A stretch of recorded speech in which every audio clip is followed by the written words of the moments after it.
The beginning of NAfIM is due to 4 priests that I remember. Bob Wagner from New England, I forget which part, and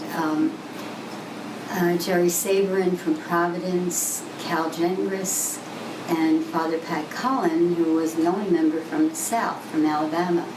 And they banded together and felt that they needed to go to Rome to have an audience with the Pope to explain the need of Catholic parents in our country who wanted Catholic education, who wanted the sacraments provided for their children with intellectual and developmental disabilities.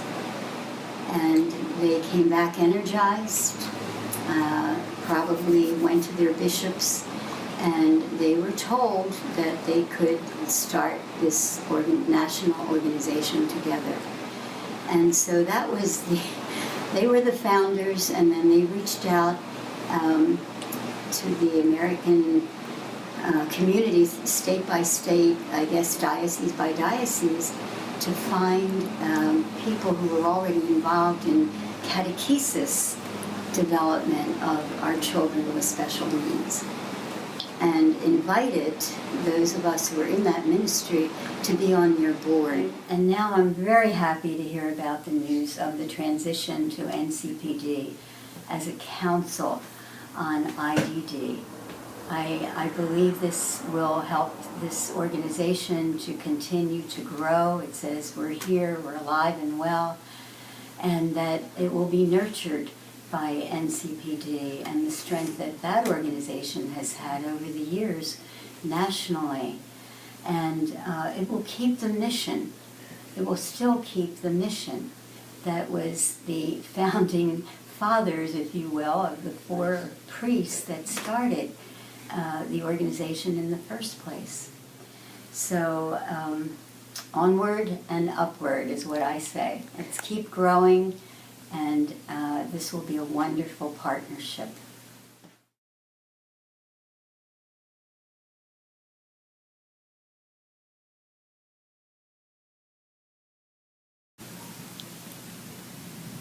Is a very important value, the fixed point. That there's not competition for membership or pride of place, but there is one pride of place, and that is a fixed point of service that is approved and accepted and acknowledged by the U.S. Bishop's Office. I would hope that that's what you get besides when you merge these two. Of course, that's my dream, is the merger. Hi, my name is Peg Combe, and my husband and I are parents of 2 great kids. Our second child was born with multiple disabilities. And for many years I turned to NAfIM for their really wonderful resources and the kind of compassion and outreach to families that we were always looking for. And I've also looked to NCPD for the resources and supports for parishes and dioceses.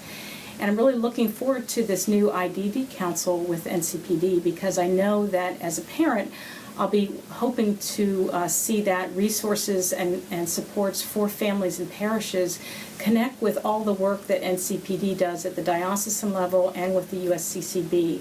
So that wonderful connection of NAfIM resources and kind of the impulse of working with individuals, families, and parishes coming from NAfIM, and the NCPD model, which is working with dioceses and the USCCB, coming together that way, it's going to make the IDD Council a really powerful force for families and for resources in the future. So thanks for joining us. NAfIM, we're lucky to have you, and looking forward to what the IDD Council does in the future.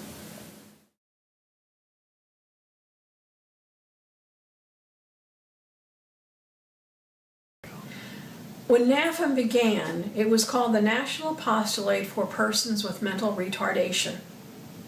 The people who started it were visionaries and true caregivers. They knew the importance of this organization for the national church.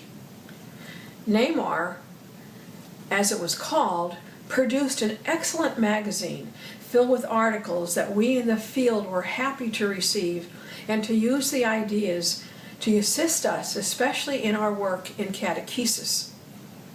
NAMAR's conferences gathered many families and teachers together, and as a result, a strong network of knowledge sharing and fellowship began.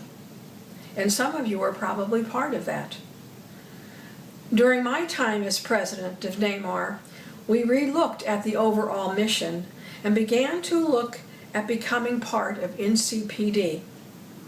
We felt that a merger would make us stronger and we would benefit the workers in the field along with all our constituents. I'm delighted to know that this collaboration is being fulfilled at this time in our history. I know that good will come of this, and both organizations will be stronger and more vital for the national church.